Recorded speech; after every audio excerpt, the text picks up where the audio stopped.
Hi, this is James Melendez, James the Wine Guy, here to do a video on Anderson Valley AVA. Here's an example. This is from the Castello di Amarosa and to Gewürztraminer wine. Now, I'm doing this video because I think it's important to talk about specific AVAs or DOCs or DOCGs or whatever they are called in their respective nation states. It's important to do so because if we're going to talk about a grape, we should know where it's coming from, or a wine where it's coming from. Better to say that. Now, that's important because we need to put, obviously foot on ground at some point, but also to put our palates on that ground, so to speak, metaphorically speaking. Because at that point, we're really going to understand where things are coming from and what are the characteristics that come from this land. What wine grapes are grown in these lands? And for me, it's really been an important mission for me to do so. Now, I looked at the Oxford Companion to Wine, and here's all that it states about Anderson Valley. Anderson Valley, cool California wine region, and AVA on the western slope of the coastal mountain range, 80 miles north of San Francisco. See Mendocino. And that's it. That's all she wrote. And for me, I'm like, well, there's more to it than that. Maybe a diversity of grapes that are being grown here. Maybe the total number of acres or hectarage. Nothing is really indicated here why it's named that. And that's really unfortunate, but I think it's really important to talk about because I think it's a stellar area for growing wine grapes, and there's a specific set that grow here. Now, amazing sparkling wines come from this region, so really perfect climate for that. It's just at the northern boundary, at least in California, north and west, where you can grow Pinot Noir and Chardonnay and come up with a beautiful wine.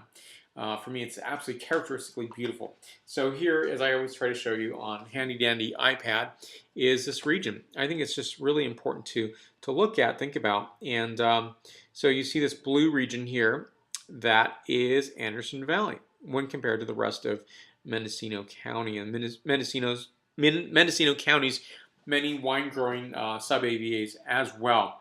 For me, this is just fantastic to talk about. So Anderson Valley is named after the Anderson family, which moved westward from Missouri in 1845, settling in the area. And interestingly enough, that the Anderson Valley was not made or established until 1983, though wine grapes were grown here before then.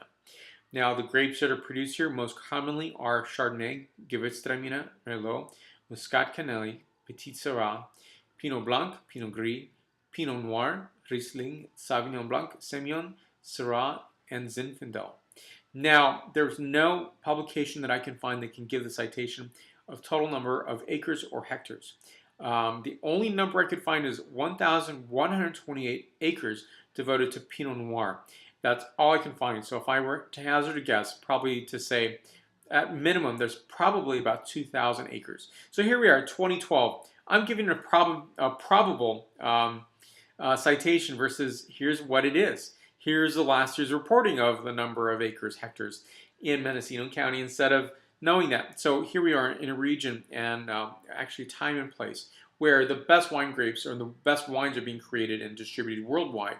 And yet we know so little about it. So this story is about AVA Anderson Valley. But guess what? You can look at so many wine regions in the world and find maybe the similar citation. If that, you may not even get a citation for some wine regions in the world, which is really unfortunate. Because without that, we're going to know less about that region and appreciate what's coming from those regions. I appreciate it. That's why I'm doing this video, because I love doing that. Now, there is one of the things you did find in one of the PDFs online was this final and closing comment. There's a great diurnal shift of between 40 and 50 degrees.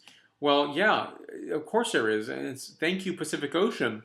So it's this map, it's probably hard to see where the Pacific Ocean is. It's extremely close. And hence for that shift. So you do have that beautiful sunny summer temps, and I wouldn't say, well, you could have up to 40-50 degrees difference, but really cool evenings. And that's why you have Riesling and Gewürztraminer and Chardonnay and Pinot Noir. It's a beautiful place to visit. I put foot on ground, recommend it. So I think if you're able to maybe not put foot on ground, but at least have an idea of this region and what it's about, then you can put your palate on the ground, metaphorically speaking. It's a beautiful region. I do recommend the visit at some point. So for more wine reviews, please go to jamesthewineguy.com. Please subscribe to my videos on YouTube, Facebook, Twitter, Vimeo, Google+, Pinterest. Salud.